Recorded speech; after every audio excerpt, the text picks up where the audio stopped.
Sejam todos bem-vindos a mais um vídeo especial, a mais um momento de atualização profética e também do estudo da Palavra de Deus. Hoje eu trago um tema relevante para os dias em que nós estamos vivendo. Queridos, a Palavra de Deus nos diz que quando falarem de paz, segurança, virá repentina destruição. E não estou aqui dizendo que o mundo vai terminar com uma destruição, de forma alguma. A Palavra de Deus é clara em informar e afirmar que o mundo terminará assim com a gloriosa volta de Cristo. Mas enquanto os homens buscam fazer acordos de paz, estes acordos podemos ter a certeza que não serão duradouros. Nós vimos há algumas semanas os Estados Unidos da América e o Irã, e nesse contexto com Israel também, fazendo acordos de paz, que parecia que ia libertar e viabilizar o trânsito no Estreito de Hormuz. Mas a situação não está nada boa. E as coisas voltaram, talvez, a um estado pior do que o primeiro. Ora, vejam aqui. Israel considera nova operação contra o Irã. Quando falarem de paz e segurança, virá repentina destruição. Isto é para nos informar que não há segurança alguma neste mundo longe dos braços de Cristo. Não há segurança alguma num mundo mergulhado no pecado. A nossa única esperança está em Cristo e em suas promessas. Irmãos, nós temos percebido a retórica tanto dos Estados Unidos quanto de Israel, a retórica que eles usam, uma retórica cristã, uma retórica religiosa, uma retórica judaica. Em outras palavras, eles estão associando esta guerra a algo maior. Por exemplo, Netanyahu, o primeiro-ministro de Israel, espera que Israel resista à guerra até a vinda do Messias. Qual Messias é esse que virá? O Messias judaico, o tão esperado Messias judaico, que eles até já fizeram já deram algumas características de como poderão identificar esse Messias quando surgir. Interessante. Vejam aqui. A polícia permitiu que mais de 1.000 judeus orassem no monte do templo, Al-Aqsa. E de acordo com as informações, é lá nessa mesquita Al-Aqsa que eles desejam reconstruir o terceiro templo e ver então o Messias voltar e a gloriosa era de Israel. Quando o mundo todo vai se converter, então haverá 1.000 anos de paz. Essa é a teologia toda. Agora, vamos lá à palavra de Deus. Vamos lá à palavra de Deus. Será mesmo que Israel é a nação escolhida de Deus? Que dizer dos 144.000 selados de Israel? Que dizer do terceiro templo? Que dizer desse Messias que eles estão esperando? Vamos com o nosso convidado, pastor Mark Finley. Vamos acompanhar. Neste momento, milhões de cristãos acreditam que o moderno Estado-nação de Israel desempenha um papel central nas profecias do fim dos tempos. Para muitos crentes, o que acontece no Oriente Médio não é apenas político, é profético. Guerras, tratados de paz, Jerusalém, a possibilidade de um terceiro templo, tudo isso está sendo interpretado através de uma compreensão específica da profecia bíblica. Mas eu reparei em algo interessante. Quase toda grande voz cristã falando sobre profecia hoje parece assumir a mesma coisa sobre Israel. E ainda assim, quando você começa a ler o Novo Testamento com atenção, a situação pode se tornar surpreendentemente complicada. Então hoje eu quero explorar uma questão que moldou o cristianismo moderno, a profecia e até a maneira como muitos crentes interpretam os eventos do mundo. Quem é Israel de acordo com a Bíblia? E será que os cristãos possivelmente entenderam errado algumas suposições proféticas importantes? Mark, por que você acha que esse assunto é tão importante hoje em dia? Bem, você sabe, eu acho que é importante, realmente importante, na verdade, pelo menos 3 grandes razões. Primeiro, se de fato Israel vai desempenhar um papel importante nos eventos do fim dos tempos, em um cenário profético, então é melhor a gente saber sobre isso. É melhor ficar muito claro para a gente qual vai ser esse papel. E se Israel não vai ter um papel importante nos eventos do fim dos tempos, como você interpreta coisas como a reconstrução do templo? Como você interpreta coisas como os 144 mil em Israel e assim por diante? Então, toda essa questão de Israel está intimamente ligada à profecia bíblica. Então, ela é importante por essa razão. A segunda razão pela qual eu acho que é importante é esta. Se de fato Jesus Cristo é o centro de toda a profecia, você lembra quando o próprio Jesus estava falando com seus discípulos sobre os eventos do fim dos tempos? E, na verdade, sobre os eventos do tempo dele, ele disse a eles: vocês estudam as Escrituras, pois pensam que nelas tem a vida eterna e são elas que dão testemunho de mim. Então, a questão que temos que nos fazer é: como a centralidade de Cristo, a salvação em Cristo, a aliança que Deus fez com o seu povo, como isso se relaciona com todo o conceito de Israel? Talvez, às vezes, olhemos para o estado político de Israel, talvez em vez de olhar para o Cristo das Escrituras. Sabe, hoje eu acho que muitos cristãos assumem que o moderno Estado-nação de Israel é o Israel da Bíblia. Eu acho que vamos falar um pouco sobre isso hoje, mas antes de fazermos isso, vamos passar para outra questão. Os cristãos assumem que a aliança que Deus fez com Israel era incondicional. O que você pode nos dizer sobre isso? Bem, vamos ver o que a Bíblia diz sobre isso. O importante é o que as Escrituras dizem. A questão é, a aliança era incondicional? Em Deuteronômio, capítulo 28, você encontra uma lista do que Deus chama de bênçãos e maldições. Em Deuteronômio 28, verso 1, está escrito: agora acontecerá que, se você obedecer diligentemente à voz do Senhor, seu Deus, e observar cuidadosamente todos os seus mandamentos que eu hoje lhes ordeno, o Senhor, seu Deus, o exaltará acima de todas as nações da terra, e todas essas bênçãos virão sobre você e o alcançarão, porque você obedeceu à voz do Senhor, o seu Deus. Então ele lista todas essas bênçãos. Agora note que há uma palavrinha importante aí, Matt. E é se. Agora acontecerá se você diligentemente obedecer à voz do Senhor teu Deus. Essas bênçãos cairão sobre você. Quando você deixa seus olhos descerem para o verso 15, diz: mas acontecerá, se você não obedecer à voz do Senhor, o teu Deus, que, ao observar cuidadosamente todos os seus mandamentos e estatutos que eu te ordeno, todas essas maldições cairão sobre você.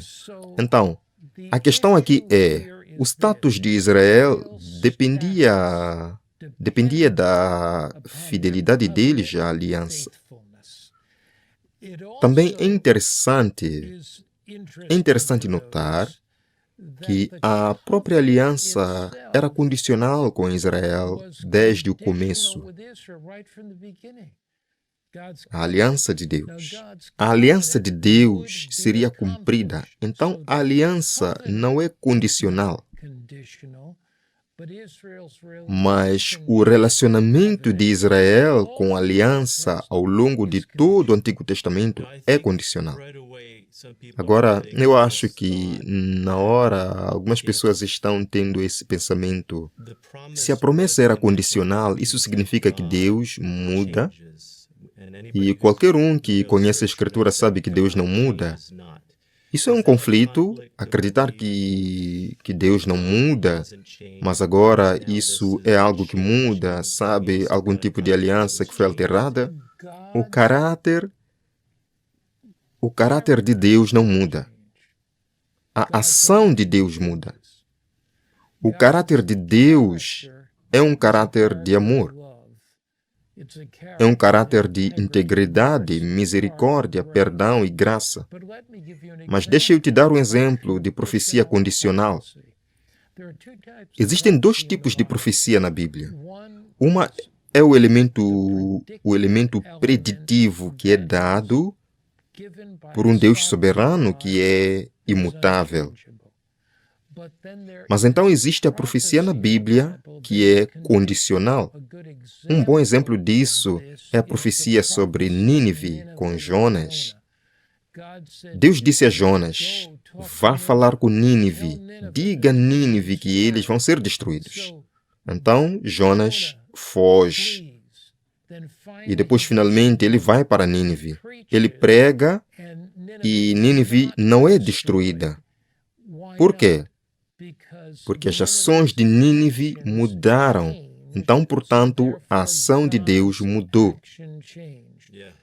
E ele estava bravo, ele estava bravo porque Deus mudou de ideia. Então, lembre-se, há profecia condicional na Bíblia. E assim, o caráter de Deus não muda, mas as ações de Deus mudam com base na resposta do seu povo. Então, se a aliança era condicional, Jesus alguma vez indicou que algo tinha mudado? Em Mateus ele diz: a sua casa está deixada a vocês desolada. Para quem ele está falando? O que isso significa? Claro, vamos dar uma olhada em algumas dessas passagens da Bíblia. Vamos olhar para Mateus capítulo 23, versos 37 e 38. E você vai ouvir o apelo sincero de Cristo nesses versos. Acho que até me lembro de Jesus ter mudado de quando ele dizia a casa de meu pai para sua casa. Talvez você possa falar sobre isso também, claro. Então eu quero voltar a Mateus 23, verso 37, e diz: Jerusalém, Jerusalém, que mata os profetas e apedreja aqueles que são enviados a você. Quantas vezes eu quis reunir os seus filhos, como a galinha reúne os seus pintinhos debaixo das asas? Então Jesus está apelando para Jerusalém, apelando para o povo de Israel. E ele diz: eis que a sua casa vos é deixada deserta. Do que ele está falando? Qual é a casa deles? É o templo. E na glória da Shekinah do templo, a presença de Jesus se manifestava no Santo dos Santos. A presença de Deus se manifestava entre os dois anjos no Santo dos Santos. Então, a casa estava desolada quando Cristo foi crucificado na cruz. O véu se rasgou em dois e a presença de Deus deixou aquele templo. Na verdade, se você olhar algumas passagens antes, capítulo 21 de Mateus, verso 43, lemos estes versículos do que Jesus diz. Ele diz: portanto, eu lhes digo, o reino de Deus será tirado de vocês e dado a um povo que produza seus frutos. Então, Israel era a nação escolhida por Deus, dependendo da fidelidade à aliança. Quando Israel violou a aliança que Deus havia dado a eles, a presença de Cristo deixou o antigo templo em Jerusalém. E então essa aliança foi ampliada tanto para judeus quanto para gentios, para incluir aqueles que, pela fé, aceitassem Jesus Cristo. Nos versos que você acabou de ler, eu achei que tinha algo que me chamou a atenção, e é a parte onde dizia, será tirado. Que versículo é esse mesmo? É Mateus capítulo 21, verso 43. Portanto, eu vos digo que o reino de Deus será tirado de vós. Sabe, eu acho que na minha mente surge uma pergunta óbvia. Se algo é tirado de alguém, para quem é dado então? Claro, é dado a toda a humanidade que aceita as provisões pela fé em Cristo. Certo? Eu acho que a gente vai entrar em mais detalhes sobre isso. Antes de a gente falar sobre isso, eu não quero avançar muito. Antes, estávamos falando sobre esse assunto e você mencionou o Estevão, acho que é em Atos capítulo 7. Você pode explicar o que está acontecendo? Porque eu acho que houve algo significativo que aconteceu e que as pessoas geralmente não percebem quando se trata desse assunto. Durante o apedrejamento de Estevão. Sim. Em Atos capítulo 7, Atos capítulo 7 é estruturado dentro de um quadro legal baseado na teologia do Antigo Testamento. E em Atos capítulo 7, temos o que chamamos de uma ação de violação da aliança, onde Estevão acusa Israel como um todo corporativo por sua violação da aliança. E ele apresenta para eles essa ação de violação da aliança. Então ele traça a história de Israel desde o tempo de Abraão, Atos 7, verso 2, e passa pela história de Israel, mostrando como Israel era abençoado quando obedecia e permanecia fiel à aliança, e como era amaldiçoado quando desobedecia à aliança. E ele percorre essa ação de violação da aliança, chegando ao verso 51, e ele diz, incrédulos e incircuncisos de coração. Agora, isso é fascinante, incircunciso de coração. Em outras palavras, a circuncisão do corpo tinha a ver com uma circuncisão mais profunda do coração, uma dedicação a Jesus para ser obediente à aliança. Vocês sempre resistem ao Espírito Santo, assim como fizeram seus antepassados? Quais dos profetas vocês não perseguiram? E outros vocês não mataram? Vocês mataram aqueles que previam a vinda do justo. Esse é Jesus, do qual vocês agora se tornaram traidores e assassinos. Vejam só, que linguagem é essa que ele está usando? E eles se lançam sobre ele. O sumo sacerdote rasga suas vestes e eles se lançam sobre Estevão e o apedrejam. Então, o que está acontecendo aqui? Estevão acusa Israel como um todo corporativo de rejeitar o processo da aliança. É isso que ele está fazendo aqui. Agora, é importante em todas as nossas discussões distinguir entre Israel como um todo corporativo que foi infiel à aliança e os israelitas individuais, judeus individuais, muitos dos quais aceitaram Cristo e se tornaram a própria base da Igreja do Novo Testamento. Então, quando diz em Mateus 21, verso 43,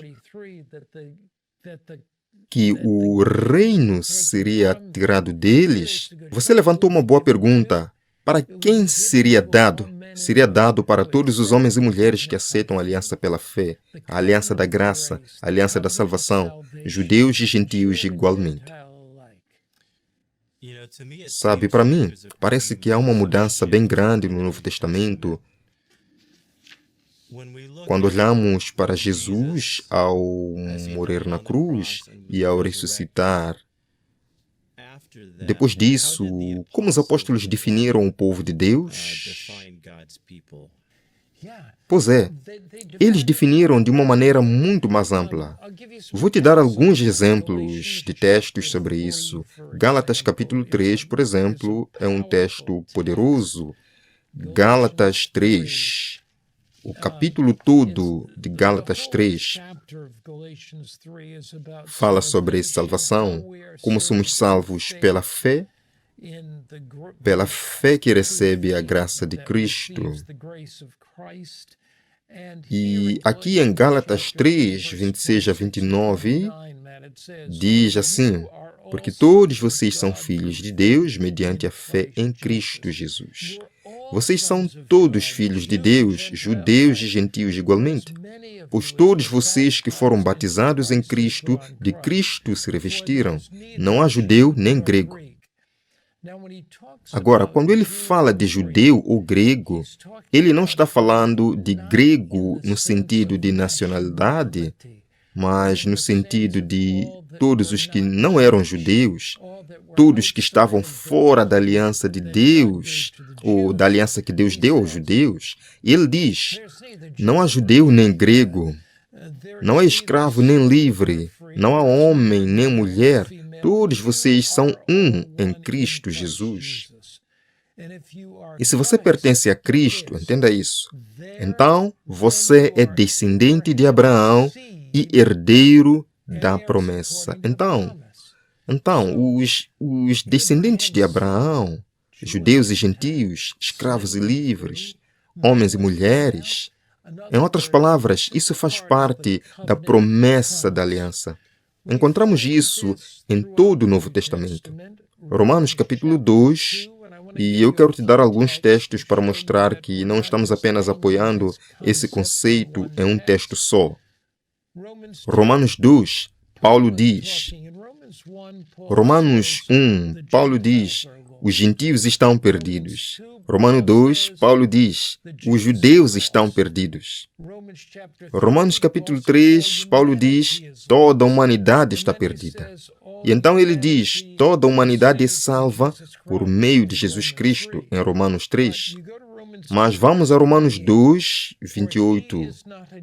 Pois não é judeu quem o é exteriormente, nem é circuncisão a que se faz exteriormente na carne, mas é judeu quem o é interiormente, e a circuncisão é do coração, no espírito, não na letra, cujo louvor não vem dos homens, mas de Deus. Então, a circuncisão, que era um sinal da aliança, tem a ver com o coração.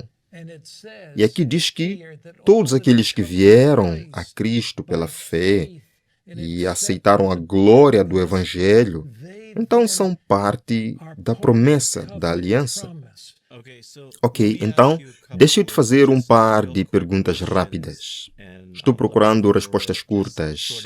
Acho que nós já vimos isso, mas se alguém perdeu, vamos só revisar rapidinho, só algumas respostas, mas como uma revisão. Acho que foi em Gálatas 3 que falou sobre a semente de Abraão, ok? Então, quem é a semente de Abraão? Todos aqueles que aceitam Jesus Cristo. Quem é um judeu? O verdadeiro judeu, um verdadeiro seguidor de Jesus, é aquele que, de fato, tem o que a Bíblia chama de circuncisão do coração, cujo coração está comprometido com Cristo através da fé. Quem são aqueles que são circuncidados? A circuncisão no Antigo Testamento era um ato físico que significava a separação do indivíduo judeu. Os homens judeus, como parte da aliança, mostrando que eles eram seguidores da aliança. A circuncisão no Novo Testamento é o compromisso do coração, a consagração do coração para seguir Jesus Cristo. Acho que já li a primeira carta de Pedro, onde ele fala sobre uma nação santa. Sim, primeira carta de Pedro, capítulo 2, verso 8 em diante. Sabe, eu acho que muita gente que acredita nisso, é fácil acreditar porque eles já acreditam, mas eu conheço muitos cristãos que toda a visão de mundo deles gira em torno desse assunto. Suas profecias, a segunda vinda de Cristo, o milênio, sabe, tudo que vai acontecer no fim dos tempos gira em torno de Israel. Claro, na mente de muitos deles, isso é literalmente o Estado-nação de Israel no Oriente Médio. E quando você desafia essa ideia, é como se você estivesse tirando toda a crença profética que eles têm. Mas o que você está me dizendo parece bastante simples. Então, se eu te fizer uma pergunta como quem é a nação santa? Quando olhamos para Pedro, como ele explica este assunto? Pedro está falando sobre a igreja do Novo Testamento. Ele está falando sobre aqueles que aceitaram Jesus Cristo e aqueles que são obedientes a Cristo, aqueles que são discípulos de Cristo, aqueles que seguem os mandamentos de Cristo. E ele diz a eles, e podemos voltar porque devemos olhar para toda a passagem. Ele diz assim: portanto, para vocês que creem, ele é precioso, ou seja, Cristo é precioso. Mas para aqueles que são desobedientes, a pedra que os construtores rejeitaram. Então, quem é essa pedra? Esse é Jesus. Então se tornou a pedra angular principal, uma pedra de tropeço, uma rocha de escândalo. Eles tropeçam sendo desobedientes à palavra a qual também foram destinados. Agora reparem no verso 9. Sobre quem ele está falando aqui? Você, a igreja cristã. Vocês são uma geração escolhida. Então, Israel foi escolhido por Deus como um todo corporativo? Com certeza. No Novo Testamento, há uma mudança enorme. A aliança agora é com o próprio povo de Deus. Ele diz, mas vocês são uma geração escolhida, um sacerdócio real. Então, quem são os sacerdotes de Deus? Agora, no Antigo Testamento, os sacerdotes levitas serviam no templo, mas agora Deus nos diz, como cristãos, que ao você ter vindo para Cristo, você faz parte de um sacerdócio real. Você deve me representar diante do mundo. Vocês são uma nação santa. Então, assim como Israel era aquela nação santa, agora o povo de Deus, judeus e gentios juntos, são a nação santa de Deus, o seu povo especial. Uau! Agora somos o povo especial dele por meio de Cristo, para que vocês proclamem os louvores dele. De quem estamos falando? Os louvores de quem? De Jesus, que os chamou das trevas para esta maravilhosa luz. Vocês antes não eram um povo, mas agora são o povo de Deus, que antes não tinha alcançado misericórdia, mas agora alcançou a misericórdia. Então, quem é essa nação santa? O povo de Deus que aceitou Cristo, que agora faz parte dos crentes da nova aliança. E sobre Romanos capítulo 11, acho que algumas pessoas podem tentar usar isso contra essa teologia. Claro. Vamos dar uma olhada em Romanos capítulo 11. É um capítulo maravilhoso e deixe-me dar um pouco de contexto sobre Romanos 11. Em Romanos capítulo 11, Paulo usa essa ilustração maravilhosa da oliveira. E ele diz sobre essa oliveira, Os ramos que antes estavam lá foram arrancados, mas há outros ramos que foram enxertados. Agora é muito interessante, não são duas oliveiras, há apenas uma. E ele fala sobre judeus e gentios sendo enxertados nessa oliveira. E não há dois povos de Deus, há um povo de Deus. Judeus e gentios juntos se tornam o povo de Deus, enxertados. Então, deixe-me apenas ler alguns trechos. Ele diz em Romanos 11, verso 13: porque falo aos gentios, na medida em que sou apóstolo dos gentios, a minha administração eu magnifico. Se de algum modo posso provocar a ciúmes os meus próprios para salvar alguns deles. Então, o que ele está dizendo? Ele está dizendo, olha, eu sou o apóstolo dos gentios. Vocês, gentios, aceitaram Cristo.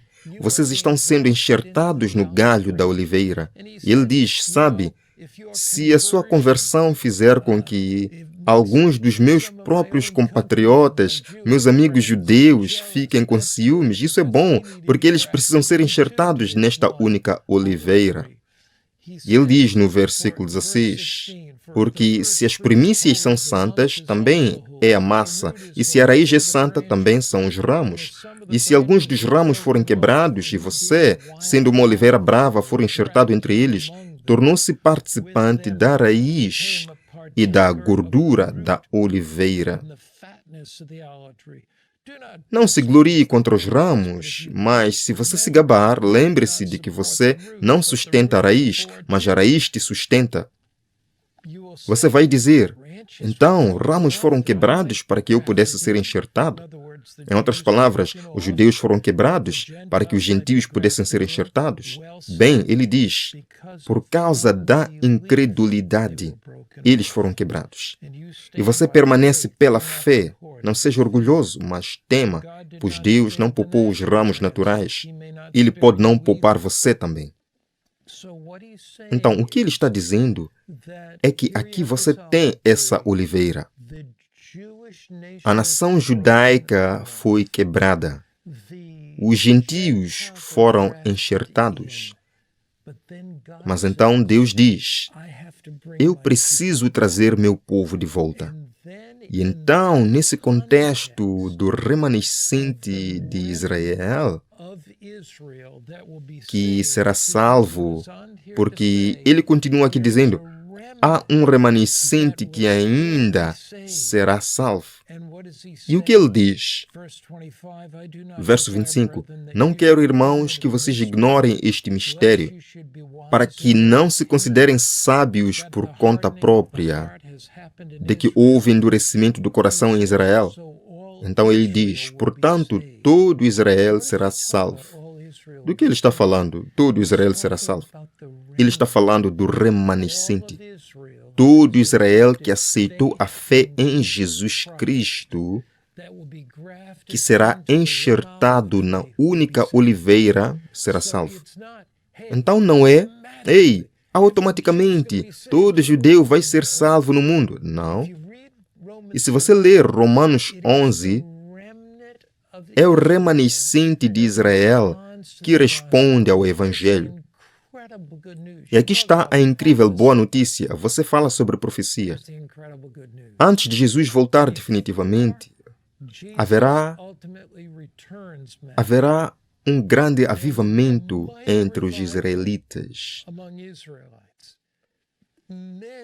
Muitos israelitas, judeus, assim como no primeiro século, aceitarão Jesus Cristo, serão enxertados e haverá essa única oliveira. A Bíblia não fala sobre dois povos de Deus. Não, dois povos de Deus, não. A Bíblia fala sobre um novo homem, uma só casa, um só povo. Uma só oliveira. Se os apóstolos ensinaram isso, como um cristão moderno deveria interpretar a profecia?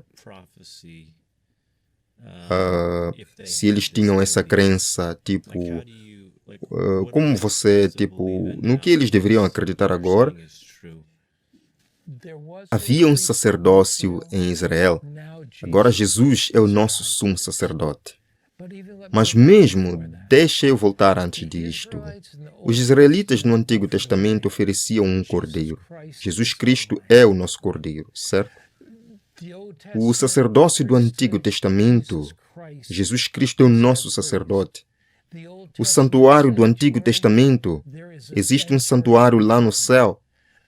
Então, nós interpretamos tudo isso pelos olhos de Jesus. Jesus é o nosso sacrifício. Jesus é o nosso sumo sacerdote. Jesus é o nosso santuário. Então, deixe-me ir um passo mais além. Se você olhar para as profecias do Antigo Testamento, verá Deus estabelecendo um reino messiânico na terra. Não é por isso que muitos líderes judeus rejeitam Cristo? Porque eles acreditavam que ele iria estabelecer um reino messiânico. Agora, como cristãos, não esperamos que a nação de Israel seja a cabeça e estabeleça um reino messiânico através de Israel. Jesus é o nosso sacrifício. Jesus é o nosso sumo sacerdote. Jesus é o nosso santuário. E Jesus é o nosso Rei dos Reis que está voltando. E é exatamente isso que o Apocalipse ensina. Que tal? O Novo Testamento alguma vez ensina que vai haver um terceiro templo? Por que tantos cristãos estão tão focados em um terceiro templo sendo reconstruído? Sabe, eu vejo nas notícias como Israel está se preparando para algo relacionado ao terceiro templo sendo reconstruído. Vemos que a maioria das religiões protestantes está focada em um templo sendo reconstruído e em um anticristo surgindo. Até mesmo os muçulmanos estão focados nesse lugar. Parece ser um local muito significativo ali em Israel. Sim. Sim. Há alguns pontos aqui. Primeiro, poderia ser que o diabo esteja se preparando para a maior enganação da história do mundo? E se um templo fosse reconstruído em Jerusalém? E se um ser de brilho deslumbrante aparecesse nesse templo? E se ele alegasse ser o verdadeiro Messias? Sabe, a Bíblia diz em Apocalipse 12 que o diabo sabe que seu tempo é curto, a partir do verso 11, e que ele veio até vocês. Então, aqui está a coisa principal. O verdadeiro templo de Deus é o santuário no céu. E talvez seja a propósito do diabo fazer com que as pessoas olhem para um santuário na terra em vez de olhar para o santuário no céu. Diz em Hebreus capítulo 8, agora este é o ponto principal. Agora, se você perder o ponto principal, você perde o ponto principal. Agora, este é o ponto principal das coisas que estamos dizendo. Temos um sumo sacerdote à direita do trono da majestade nos céus. Está assentado à direita do trono da majestade nos céus, um ministro do santuário de verdadeiro tabernáculo que o Senhor montou, não o homem. Então, não estamos olhando para um templo terrestre a ser reconstruído, mas para Jesus Cristo, nosso sumo sacerdote, Jesus Cristo, nosso Rei dos Reis, que está no santuário do céu, que está se preparando para voltar como Rei dos Reis e Senhor dos Senhores. Haverá um terceiro templo? Bom, deixe-me te surpreender um pouco. Apocalipse capítulo 19 fala sobre a vinda de Jesus. E aqui diz, no versículo 16, que ele tem na sua roupa e na sua coxa um nome escrito: Rei dos Reis e Senhor dos Senhores. E você vai para Apocalipse, capítulo 20, e no final do capítulo 20, você vê a Nova Jerusalém descendo. E em Apocalipse 21 diz: Eu, João, vi a santa cidade, a Nova Jerusalém, descendo do céu. Aqui está o verdadeiro tabernáculo. Não é aquele construído pelo povo judeu. Não é aquele estabelecido na antiga Jerusalém. O verdadeiro tabernáculo é a Nova Jerusalém, que Jesus Cristo descerá junto com seu povo após a sua segunda vinda, depois da ressurreição dos justos, depois que os justos que ainda estão vivos receberem a imortalidade. Depois de tudo isso, somos arrebatados para o céu com Jesus. No final de um período chamado milênio ou 1000 anos, a cidade santa desce. De onde ela desce? Bem, podemos olhar aqui no livro de Zacarias e descobrir de onde essa cidade santa desce. Ela desce em Zacarias, e estamos olhando em Zacarias capítulos 11, 12, 13 e 14. Maravilhosas passagens sobre a realidade da segunda vinda de Cristo e a realidade da descida do templo. E eu vou ler alguns trechos de Zacarias. Agora, aqui está algo realmente emocionante. Fala sobre a descida do verdadeiro templo. O verdadeiro templo não é aquele construído pelas mãos do homem. Não é o que é construído em Israel. É aquele que o próprio Jesus constrói.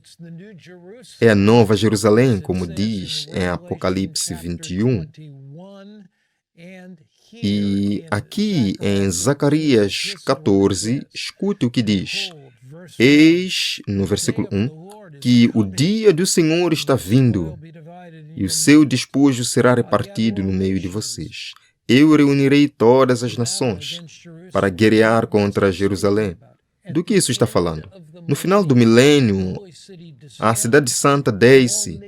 Todas as nações dos ímpios que estiveram mortas durante o milênio ressuscitam para guerrear contra a cidade santa. Nós temos programas sobre o milênio. Se alguém não entender, podemos passar verso por verso. Mas repare que aqui está escrito: naquele dia, seus pés, os pés de Jesus, estarão sobre o Monte das Oliveiras, que fica em frente a Jerusalém, a leste. E o Monte das Oliveiras se dividirá em duas partes, de leste a oeste, formando um vale muito grande. Metade da montanha se moverá para o norte, metade para o sul. Então vocês fugirão pelo meu vale da montanha. Então, aqui a cidade santa desce, o Monte das Oliveiras se parte ao meio, e Jerusalém, a Nova Jerusalém, ali no antigo Israel, se torna o centro da terra renovada. E aqui a terra será renovada. Haverá novos céus e nova terra. E assim, eu acho que aqui está a importância do que temos estudado hoje.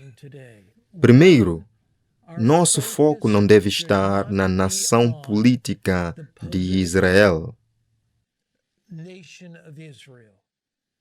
Nosso foco deve estar em Jesus Cristo. Jesus como o Cordeiro de Deus, Jesus como nosso sumo sacerdote, Jesus como o Rei que está por vir. Em segundo lugar, nosso foco não deve estar em um terceiro templo terrestre, mas no templo celestial onde Jesus está. E em terceiro lugar, devemos reconhecer que judeus e gentios juntos são herdeiros da aliança ao aceitarem Jesus pela fé. Amém. Deus seja louvado. Esta é a esperança que nos acompanha. A nossa fé está firmada na palavra de Deus e nas promessas de Jesus Cristo. Que você fique firme nestas promessas. Nada vai acontecer em Israel. Por mais que surja aí um Messias, podemos ter a certeza que é o falso Messias, que vem para enganar o mundo. Que nós estejamos ancorados na palavra de Deus, possamos em Cristo resistir todo o engano. Deus abençoe sua vida. Nos vemos no próximo encontro na Escola de Profecia.